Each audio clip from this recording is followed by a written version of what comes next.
my great pleasure to welcome on this set Rosey Hurst, founder and director of IMPACTT Limited, and James Hurst, who is head of investor initiatives at CDP. Welcome. Thank you. So you are attending, both of you, this 8th edition of the annual event of Novethic. Rosey, first question for you. Is there an after and before Rana Plaza drama in supply chain management for companies? Absolutely, yes. I think Rana Plaza made a lot of people wake up. Before Rana Plaza, there were some companies who were trying to understand labour standards issues in their supply chains, largely using auditing to try to understand those things. And I think Rana Plaza and the other fires that happened around about that time in Bangladesh made these companies realise that that auditing approach simply didn't work. Both those companies which were active before Rana Plaza and also those companies which were doing very little before Rana Plaza, both those sorts of companies have acted now, and we're seeing much more engagement, much more intelligence being applied to what is a very difficult set of issues. James, why is supply chain a key issue to preserve natural capital? Well, quite simply, most natural capital is right at the beginning of supply chains, whether it's water, forests, biodiversity. They're all largely on the other side of the world for developed countries and for the companies that are buying products. And it's incredibly important to understand the supply chain, to understand the impacts of your products on natural capital. And do you see a connection between the Rana Plaza drama and this natural capital issue? Absolutely. I mean, in the end, it's a governance issue. It's about managing your supply chain.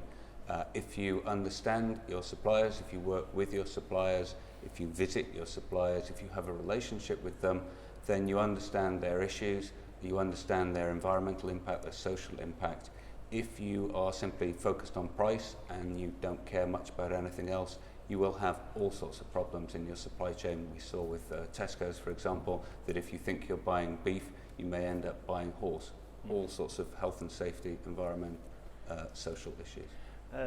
Rosey, if I understand correctly what you just said, they took notice, companies took notice, and they are starting to improve. But what could they do to do better, even better? Yeah, absolutely. I think that the focus needs to shift from compliance with international standards to improving job quality. We talk to a lot of workers around the world, and I have never met a single worker who said, "Ooh, I love my job because it's compliant." Compliance is not attractive from the bottom of the pyramid.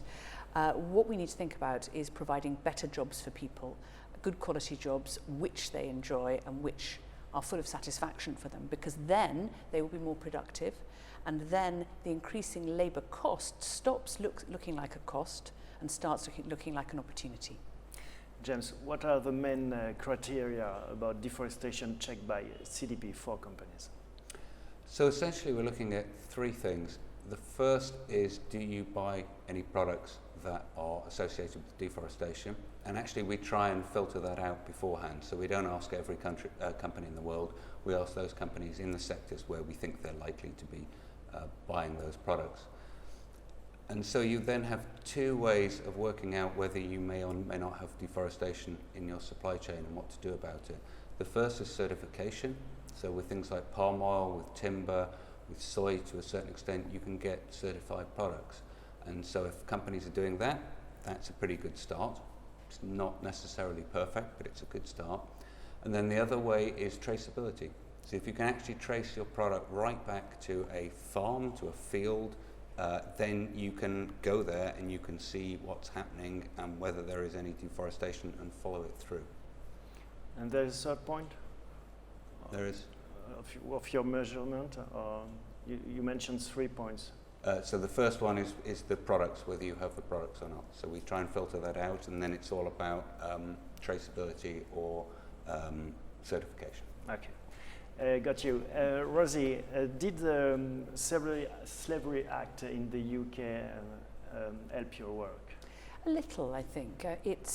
Can you remind us maybe what was this act? So the Slavery Act requires companies to report on any activities they may have which are to do, may be touched by slavery. To be honest, it hasn't really taken hold yet. The first deadline is not until next year.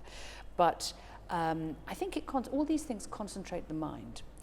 But what we need to ensure is that companies aren't just playing to the test. We know that companies who play to the test, you tend to have strange consequences from that. We need to make sure that that we prioritise those companies which are really thinking about these things and thinking about how there can be a business case for improving labour standards in their supply chains.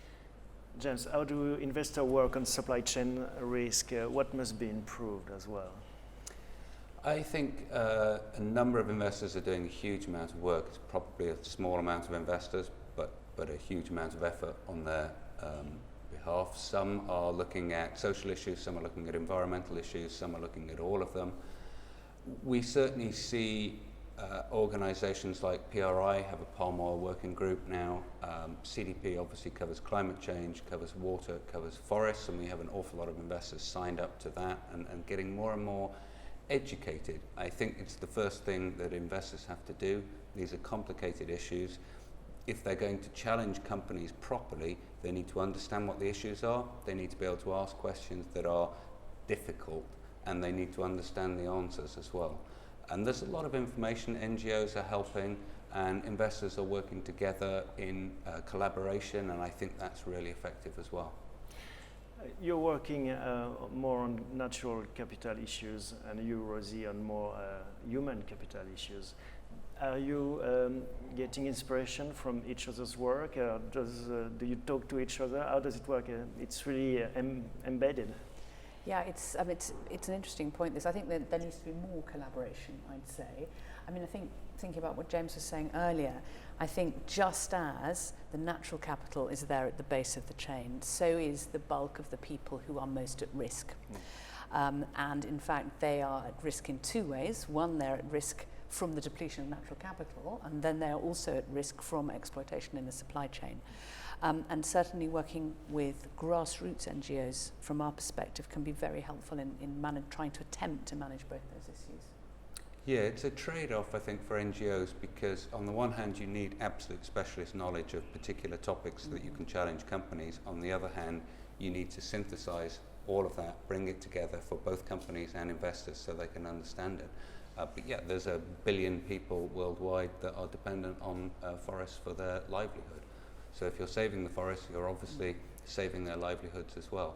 And if you get involved in some of these issues, things like palm oil and certain other commodities, there is absolutely slavery involved in there. There are land grabbing issues.